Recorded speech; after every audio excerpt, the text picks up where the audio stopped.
We've all been there. Studying late at night, you get your exam back, you get a pretty good grade. You're happy until a couple weeks later you notice that you forgot almost all the information that was on the quiz. You've noticed that you've fallen into a cycle of remember facts, regurgitate them onto a piece of paper, and forget it for the next unit. Is this what our school system is? Our school system has put such an emphasis on grades that we're not really learning anything. I have fallen trapped into this. I've worried about my grades more than I have actually cared about learning. But that's what everybody else is doing, and I need to fit in so I can make sure that I have a good future. Today, we're going to look at a student's perspective on our grading system, a teacher's perspective on our grading system, and some habits that we have fallen into because of this grading system. Let's start with the student's perspective. Our peers have said that it's added stress to get good grades. In the Learning Network published on the New York Times in their 2019 article, what students are saying about how to improve American education, that they feel that it's added pressure to get good grades. They feel that it's a lot of pressure to get into a good college, so they need to focus on getting good grades.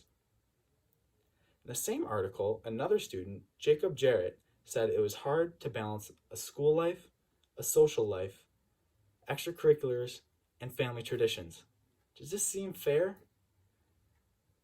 Students feel that they have to cut time out of a social life, family traditions, or extracurriculars, things that they enjoy that keeps them happy just to get good grades. However, not everybody feels this way.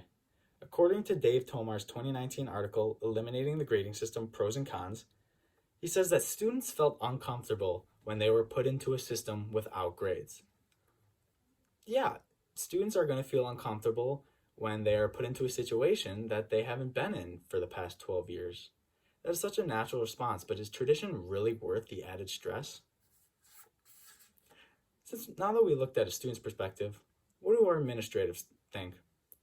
In the 2019 article, Grades Must Reflect Mastery, Los Angeles District Leader Derek Shaw stated that when he walked into a classroom, he noticed that many report cards were based too much on effort and not enough on the mastery reflected by those students. What? Is this fair for students who have different backgrounds, who come from different households, different learning abilities? I don't think so. It's nice to see, though, that teachers were giving grades on some effort because they noticed that not all students learn the same and get mastery the same. How many of you hate a subject like math? It doesn't really come natural. You get all the tutoring help, you go into office hours, but it just doesn't come naturally, and you don't get that grade of grades. However, the person sitting next to you gets the good grades because it comes naturally. Is that fair that you're putting in all this effort and he's not even doing the homework, but he's still getting good grades on the quiz? I don't think so. Since we looked at a student's and an administrator's perspective, what are some of the habits that we have fallen into because of this harsh grading system? In John Coleman's 2012 article, The Bad Habits You Learn in School, he states, schools also teach us to deal with information as it is unchanging, or there is one correct answer. How many of you taken a test and it says, please choose the one correct answer? Is this how real life is? No. Real life is you make a decision and you make it right. Not you make a right decision, move on to the next right decision. Really? In the same article, Coleman states that students often are afraid of making a mistake. Humans make mistakes. How many times have you heard the phrase, everyone makes mistakes? But yet in school, we are punished for making mistakes. Why are we getting punished for making mistakes to get good grades?